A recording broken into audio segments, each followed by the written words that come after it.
As promised, now we're moving on to new classical forms. The forms we're going to be talking about are the sonatas, theme and variations, and rondo, and the larger forms, the classical symphony, the classical concerto, and classical chamber music.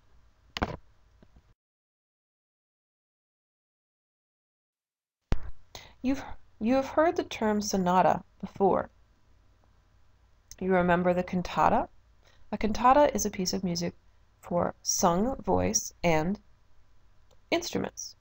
Sonata, as we defined it as well in the Baroque period, was for a group of instruments, no voice.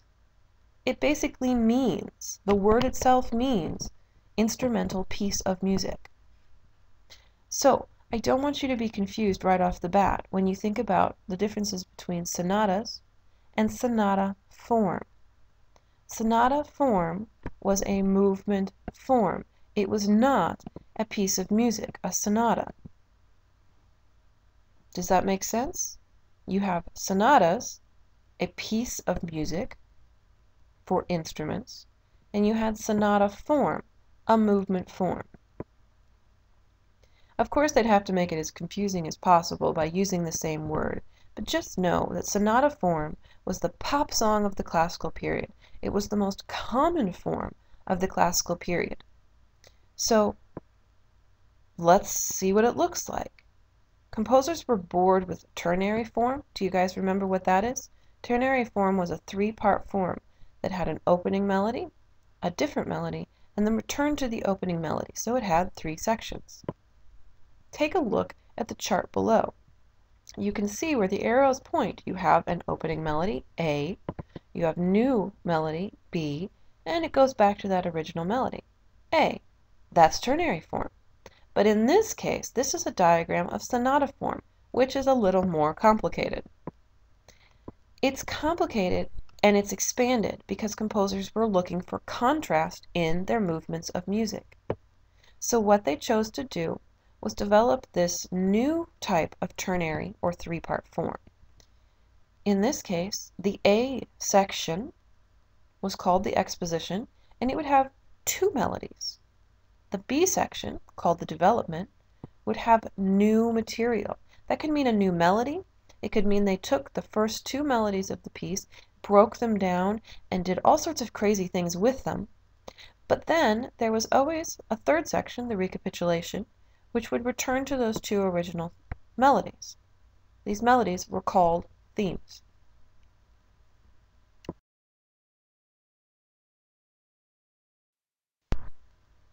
Let's be a little bit more specific. Sonata form is a single movement form. It's not a whole piece of music. It has three main sections. The exposition, as you saw in the diagram before, which is the opening section of the movement. This is the section where they present the two themes or melody. Then those themes are repeated, as you saw in the diagram as well. Once they are repeated, you've heard them twice now, so you know that these are tuneful, easy to remember melodies, as is typical during the period, and they've been repeated often enough that we feel a sense of completion and balance, and yet we hear all the contrast between the two melodies. Then the composer moves us on into the B section, the second section of the piece called the development. It's called the development because composers take new themes and the original themes from the opening section and reinvent them. They develop upon them. They change keys. They modulate between tonalities. They change dynamics. They change rhythms. Sometimes they'll do something as crazy as turning the themes upside down or playing them backwards. They recreate the music, and they do it in very exciting, tense ways, so it really builds up a sense of tension in the music. But in order to gain that clarity, simplicity, and balance that they love in this period, they have that third section, called the recapitulation, where they return to the original themes and restate them. Now, there can be slight variations in these themes, but usually they come back in full force almost exactly as written in the first section. In order to really create that sense of conclusion and balance in the music, A lot of sonata form movements have a fourth section called a coda. A coda literally means conclusion. It's a concluding section that closes out the movement. So it's just a way for the composers to basically help the audiences feel as though the movement is truly complete and has really ended well.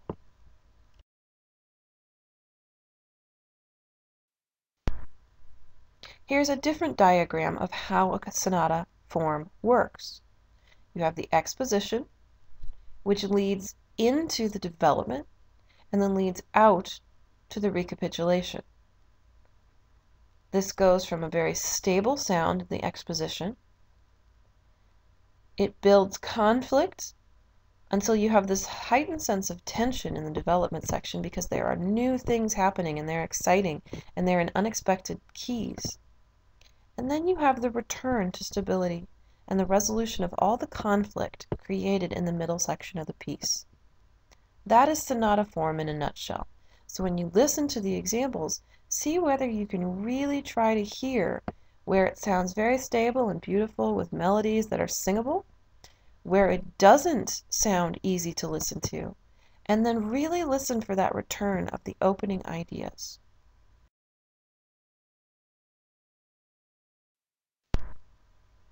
Here's your first listening example for this lecture. This is listening example number 5. Mozart's Symphony No. 40 in G minor, K550, Movement 1, the Molto Allegro. You do not have to listen to the entire listening example provided. I've provided the entire symphony, all 4 movements. I simply want you to listen to Movement 1, because this is a fabulous example of sonata form.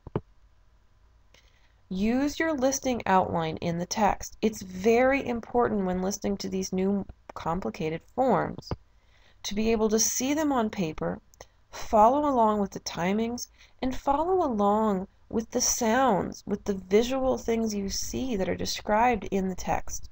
So turn to page 163 so that you can learn about the actual themes being used and how they're used differently throughout the movement.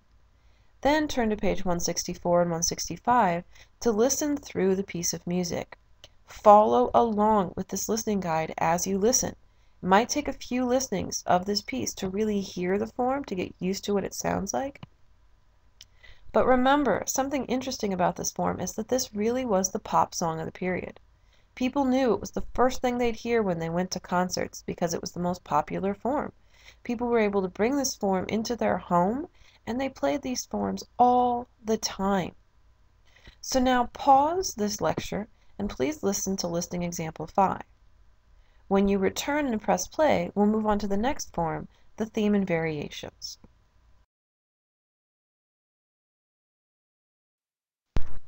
How did you enjoy the sonata movement? I hope you had fun listening to it. It's a great form, and as you listen to more and more of them, you're going to get more used to how they sound.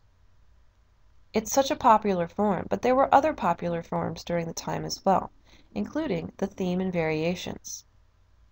In order to understand this form, you simply need to know what is a theme and what is a variation. A theme, as we defined it in sonata form, is a melody. It's that simple. A theme is phrases of music put together to create a whole musical idea, the absolutely essential definition of a melody.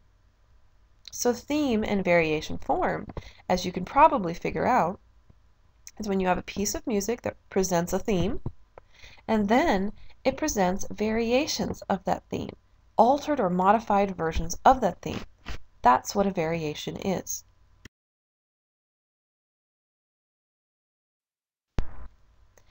This type of form could be used as a whole piece of music or as a movement form. It was most commonly used as a movement form, but since it could take a beautiful theme and expand upon it indefinitely, it could also be a larger whole piece of music. Variations on the theme were produced by changing how the elements were used. It's why it was such a popular form in the classical period. They had the capacity now to change elements gradually or suddenly, so they would do that to create variations on these melodies.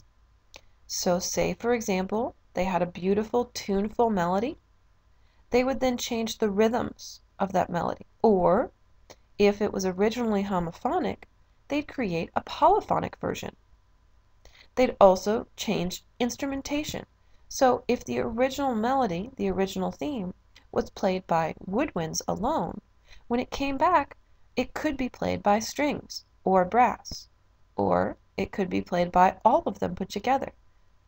That would produce a variation because the tone color and instrumentation would be different. Changing dynamics and changing tone color were also ways of producing variations. The one thing composers did not really vary was the length of the melody. They wanted a sense of balance and clarity, so they almost always left the melody the same length. It always took up the same amount of time. They simply changed the elements and how they used them to create the variations. Perhaps a fun way to look at it is to think about something visually. Here I've given you 4 different types of mustaches. A is your theme. A prime is how in music we represent the first variation, but in this case you can think of it as simply a variation in how a person would grow a mustache. A double prime, another new mustache. A triple prime, another one, so on and so on. So the theme is A, and the variations are A prime, A double prime, A triple prime. So in this case, say you've gone from your handlebar mustache to a quieter mustache, the pencil mustache. Then you've changed instrumentations completely to create the walrus mustache. Finally, you've changed dynamics and tone color and rhythms, which gives you the Fu Manchu. Hopefully that makes sense to you. I thought it would be a fun example. Now, if you'd like to, I've provided an extra listening example so that you really understand this form well before you move on to listening example 6. I really want to emphasize that it's pretty important to listen to this extra listening example because it's a very simple way of hearing how a theme and variation works. Almost all of us know Twinkle Twinkle Little Star. Mozart, one of the best classical composers who used theme and variations often, wrote a theme and variations on Twinkle Twinkle Little Star. I've provided it outside in the chapter folder, so please go ahead and click on it. The bottom line of music you see is the actual theme from that set of variations on Twinkle Twinkle. You need to go and listen to this because it's one of the most simple theme and variations around, and you can really see in the musical example I've provided how the music flows, and you can always try and look for and hear the original melody Twinkle Twinkle and how Mozart's changing it. Listening example 6, it's another theme and variations. It's just a little more complicated to listen to because Haydn has really gone out of his way to create new and exciting variations in the piece. So, if you go ahead and listen to Mozart's theme and variations on Twinkle Twinkle Little Star first, you're going to have an easier time listening to Haydn's Surprise Symphony movement that is your true listening example for this form.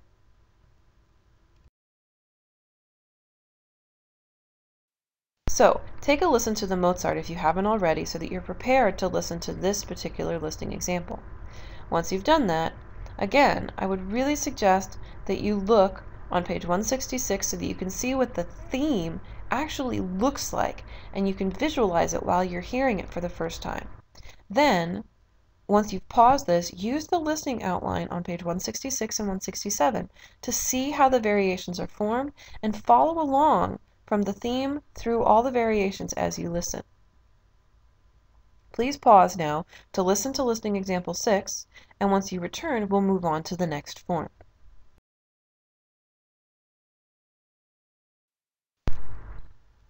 Now on to one of my favorite forms, the minuet and trio. This is a dance form that was very, very popular during this period. If you take a look at it below, look at the charts. They should look a little familiar in the sense that they are, again, ternary form. Yay! Our favorite.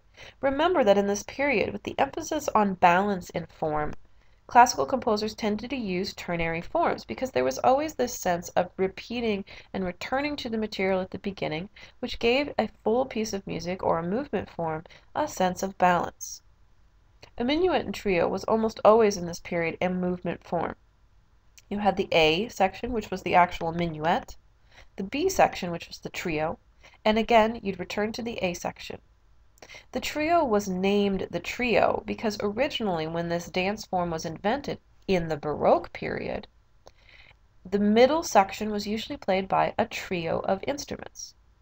While this form then became a more popularized form and was changed and made more complicated in the classical period, the name stuck. It became, again, a minuet and a trio, but the trio section did not have to be played by 3 instruments any longer. It was simply a name and a way to show that there were 2 sections to the music, the original materials, and then the new materials, and then a return in a 3rd section of the original materials. Below, you're going to see a more complicated chart, but this is the actual form of minuet and trio. Again, you can see that it is a ternary form with a large A section called a minuet, a large B section called the trio, and a return to the minuet, a return to the A section. But in those sections, you have 2 melodies. You have an A melody and a B melody. You have a C melody and a D melody.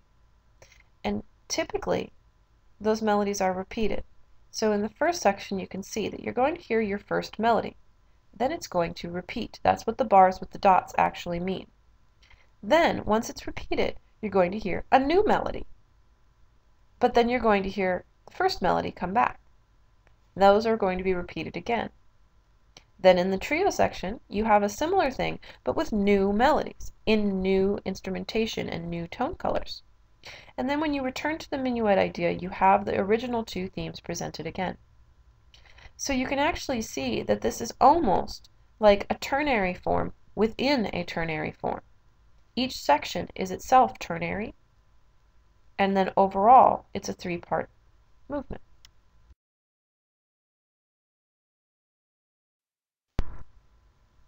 This type of movement, a dance movement, originally was used in the courts as a stately, dignified dance.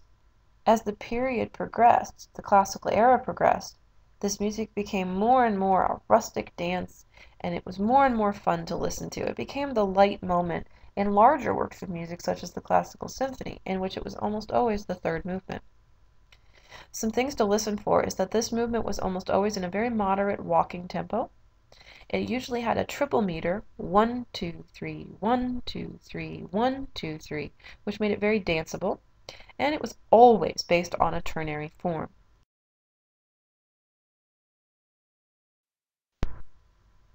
Now it's time for the next listening example. Let's see whether you can hear this sense of balance and this complicated ternary form that is the minuet and trio. You're going to be listening to Mozart's Eine kleine Nachtmusik, K525, Movement 3, the Minuet. When you see the titles for these movements, such as this one here, you're going to see the title Minuet, because that's the form of the movement, but you're always going to see in parentheses a tempo marking as well. And in this case, it's allegretto, which is a lively but still moderate tempo. The translation of the title of the work is A Little Night Music. This was meant to be entertaining music to listen to in the evening. Once again, the listening guide is found in your text, this time on page 169. Pause this lecture now and listen to this movement while you follow along on page 169. It's important to follow along because it shows the melodies of each section of the work, so you know where the different sections are until you get used to hearing minuets and trios and how the different melodies work together to create the form, to create the balanced, beautiful form. You need to maybe look at these melodies and see whether you can figure out where they are by visualizing the melodies themselves. Listen to this one a couple times. It's pretty short and it's really, really enjoyable.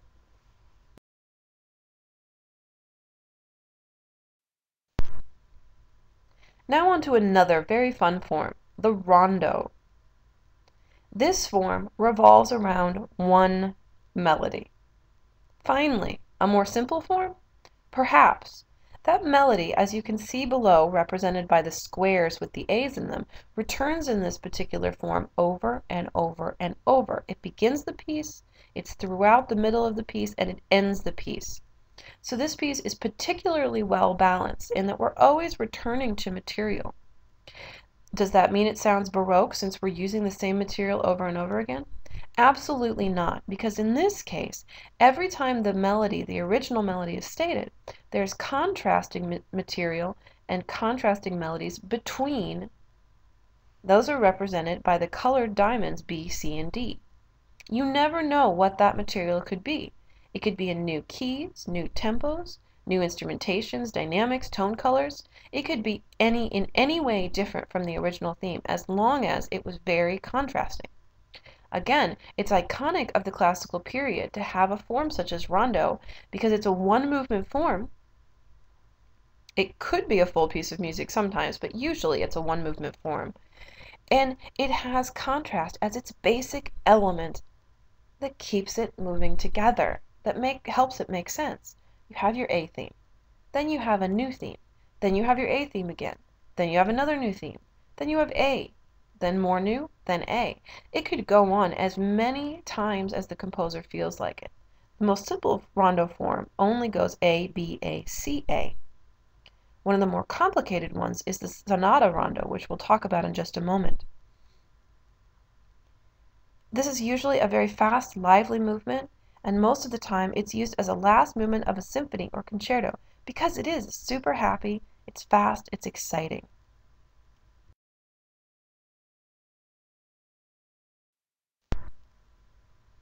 As I said, sonata at its most basic sense is simply an alternation of a theme with differing materials until it finally concludes with the original theme one more time. But composers didn't want to just stop there. They wanted to take these popular forms, the sonata form that we talked about at the beginning of this lecture, and the rondo form, and combine them. Just to make our lives more complicated, of course, when listening, right? No, they did this because these were forms that were so familiar to people back then that it was really exciting for them to hear elements of both forms put together. It was easy for people of the classical period to hear these form structures. They recognized them immediately. So, composers combined sonata and rondo to create the sonata-rondo form. It has the format of a rondo, A, B, A, C, A, B, A, but it has a development section, which is what's taken from a sonata movement. So, if you look at the chart below, it still looks just like a rondo. But to emphasize what the difference is, I've put bars around the C section, because the C section, in this case, is not just simply another new melody. In this case, it's new material that is developed. So, when you think of a rondo, think of one melody, second melody, back to one, next to the third melody, back to the first, next melody, back to the first, etc., etc. It's always alternating. In this case, you have your first melody, you have a second melody, and you have a return to the first. But then you have a development section, a section which the ideas, the phrases of music used before are developed upon. They're turned upside down, they're changed keys, everything is different. And it's an extended period of time because it's a full development section rather than simply a new melody. Then, once the development section is finished, you return again, as you do in both sonata and rondo form, to the original materials. Hopefully that makes sense to you. If you want to look up some examples of sonata rondo form, you can simply type in sonata rondo form into YouTube or another one of the video browser sites. There are lots of examples and they come up and they're quite good examples. So listen to any of the ones. There's also other lecture presentations available on what these forms are that we're talking about today, in particular sonata rondo. So if you have questions, go to your textbook first to learn about this, but you can also use your online resources.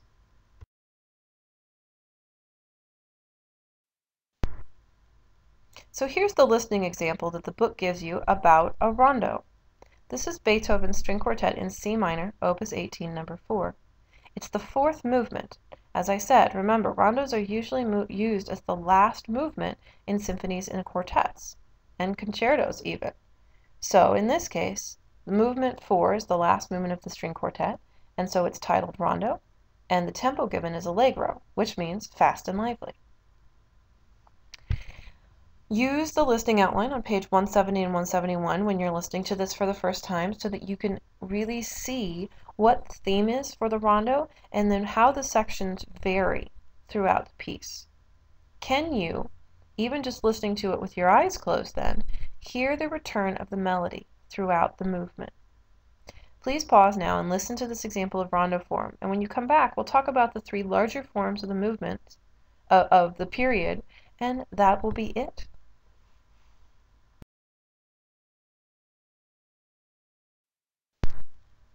As promised, now we move on to the larger forms, the classical symphony, the classical concerto, and the classical chamber music genre.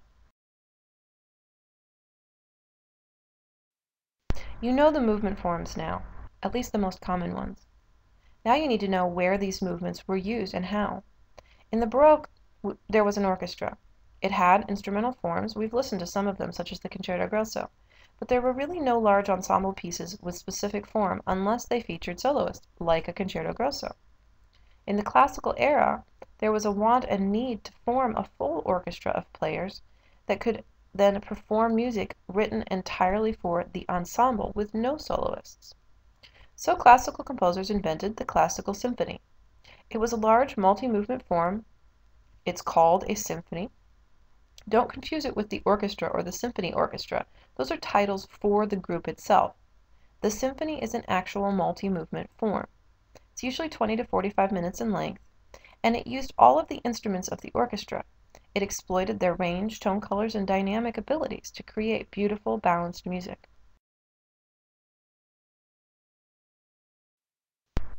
This is the typical layout of the symphony movements. First movement was a fast movement in sonata form. The second movement was a theme and variations, which was slower. The third movement was a minuet and trio in a moderate tempo. And the fourth would be a rondo in a fast tempo. There are occasional times when aspects are added to these form movements or when movement forms are substituted, such as in the fourth movement. In case of the rondo, 80% of the time that's what the last movement would be. But occasionally composers would choose to use a sonata form or a sonata rondo form for this last movement, simply because it was what they needed in order to create the music they wanted to create.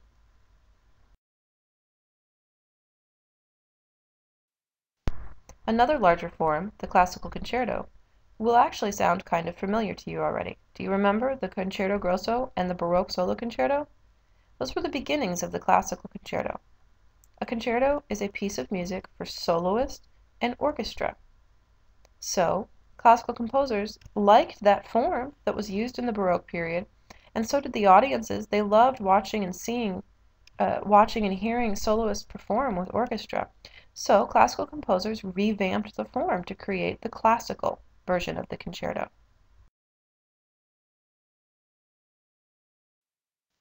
Usually the concerto in the classical period was 3 movements. Before this, remember, it could be any number of movements, and it could be for any number of soloists. But in this case, it's almost always for one soloist, a full orchestra, and is in 3 movements. Those are the biggest changes, this sense of stability in form. The first movement was almost always fast and was some version of a sonata form. The second movement was usually slow, and it could be a number of forms, a song form, a theme and variation form, or even a dance form. The third movement was always fast and was in sonata rondo or rondo form. In the classical concerto, melodies are passed between the orchestra and soloist very freely because both the orchestra and the soloist are considered equal and important vehicles for the music. In the Baroque, the melody was passed back and forth occasionally in the ritornello forms, but in all other solo concertos, the soloist would show off and the melody was not passed between the sections. The soloist was the most important. The orchestra was simply the backup group. Now in the classical period, the concerto is really equally important amongst all the instruments in the orchestra and between the soloist and the orchestra. Again, this is a longer work, 20 to 45 minutes. And something very special about the work was the development of this idea of the cadenza. Cadenza is a spot in the music in which the orchestra pauses and the soloist is allowed the freedom to either improvise or perform a very virtuosic or very difficult passage of music that shows off their abilities, their range, their tone colors, the dynamics that they can create, etc.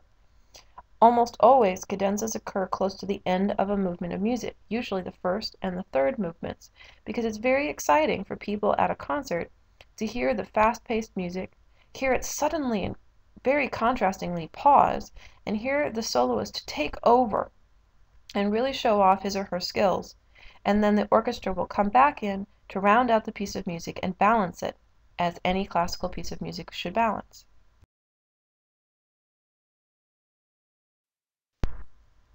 One last important genre of music, a larger form, is classical chamber music.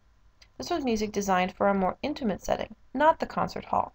It's not music written for a large orchestra or for a solo player.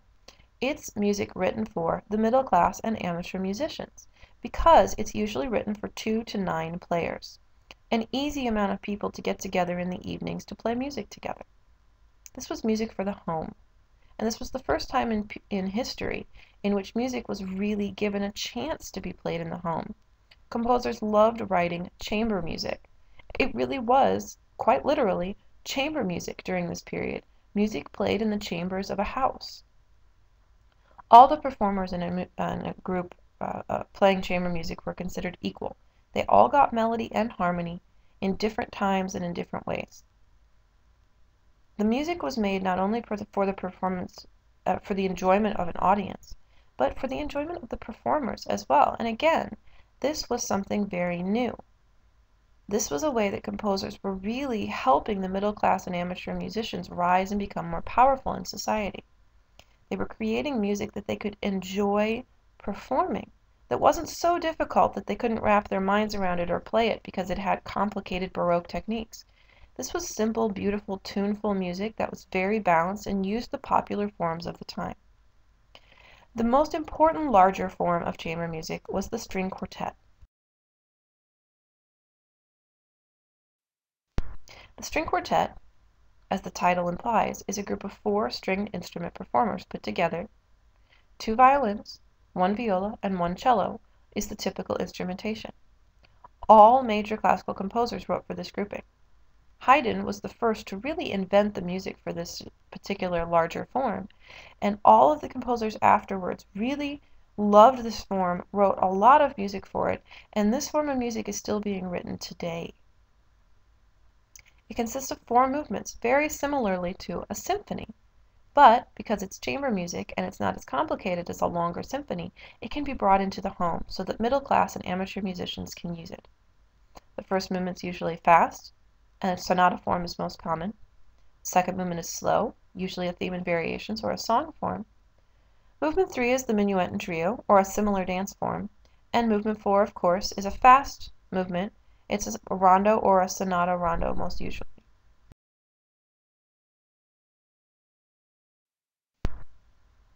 I would encourage you at this point to go back and listen to listening examples 5 through 8 again.